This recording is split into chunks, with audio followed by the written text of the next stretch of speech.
Good morning বন্ধুরা, সবাই কেমন আছো?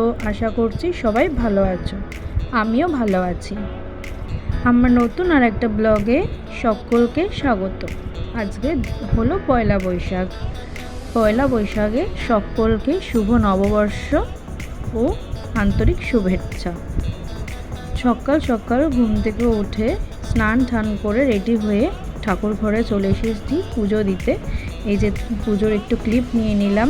ঠাকুরগুলোকে স্নান টান করে গিয়ে একটু ফুল দিয়ে সুন্দর করে সাজিয়ে নিচ্ছিলাম। তারপরে এই যে পুজো আমার হয়ে গেছে, পুজো টুজো দিয়ে তারপরে আজকে মাকে বললাম তোমার ছুটি, আজকে ব্রেকফাস্টটা আমিই বানাবো। আমার বাবা বলেছিল আমার হাতে ব্রেকফাস্ট খাবে, আবদার করেছিল, তাই ভাবলাম মাকে আজকে ছুটি দিলে কেমন হয়। যা ভাবা তাই কাজ।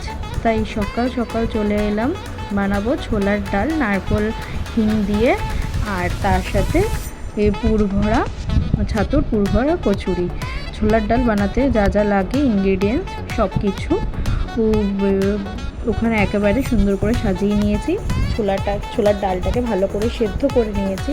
কড়াইতে তেজপাতা, শুকনো লঙ্কা, পাঁচফোড়ন সোমবার দিয়ে আলুগুলোকে ছোট্ট ছোট্ট ডুমডুম করে কেটে দিয়ে দিয়েছি। আলুগুলো দেওয়ার পরে নুন দিয়ে ভালো করে নাড়াচাড়া করে নেওয়ার পরে নারকেলগুলোকে দিয়ে আলুর সাথে দু তিন মিনিটের মতো ফ্রাই করে নিয়েছি, যাতে আলুগুলো সুন্দর করে বয়েল হয়ে যায়।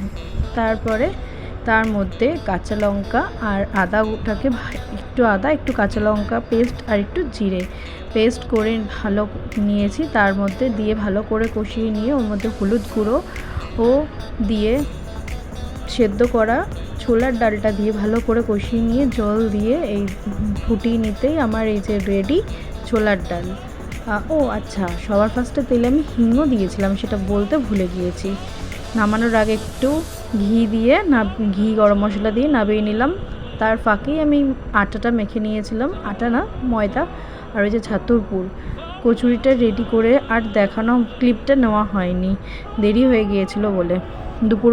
দুপুরবেলাতেও বানানো হয়েছিল মাংস, খাসির মাংস আর ভাত, ওটারও ক্লিপটা নেওয়া হয়নি। আসলে প্রচণ্ড গরম, মায়ের হাতে হাতে হেল্প করার কারণে আর ফোনেও ব্যাটারিটাও ডাউন থাকার কারণে ভিডিওটা নেওয়া হয়নি। এই যে চলে এসেছি, আর কাজে সেদিনকেই ছিল আমার ছোটো বোনুর বার্থডে।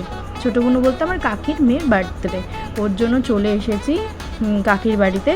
এসে সুন্দর করে এই যে বার্থডে সুন্দর করে ছোটোর মধ্যে একটু বেলুন দিয়ে সুন্দর করে সাজিয়ে দিয়েছিলাম বার্থডের জায়গাটা সুন্দর করে সাজিয়ে দেওয়ার পরে এই যে মহারানী চলে এসছে, সবার সাথে একটু পরিচয় করিয়ে দিয়েছিলাম কে কী। এই যে চলে এসে সুন্দর করে দেখিয়ে দিলাম বার্থডের কেক। এই যে কেকটা সবাই মিলে এই যে বুনু কাটবে, এই কী করবে, বসে কাটবে না দাঁড়িয়ে কাটবে, তার জন্য ও একবার বসছে একবার উঠে দাঁড়াচ্ছে। সবাই বললো দাঁড়িয়ে কাটতে, তো আবার দাঁড়িয়ে পড়ে যে কেকটা কাটছিল। রাতের বেলা ডিনারে ছিল চিকেন বিরিয়ানি, যেটা আমিই বানিয়েছিলাম। খুব সকলে বলেছিল খুব সুন্দর হয়েছে, যেটার ক্লিপ নেওয়া হয়নি। তো আজকের ব্লগটা এইটুকুই, দেখা হচ্ছে নেক্সট একটা ব্লগে, টাটা।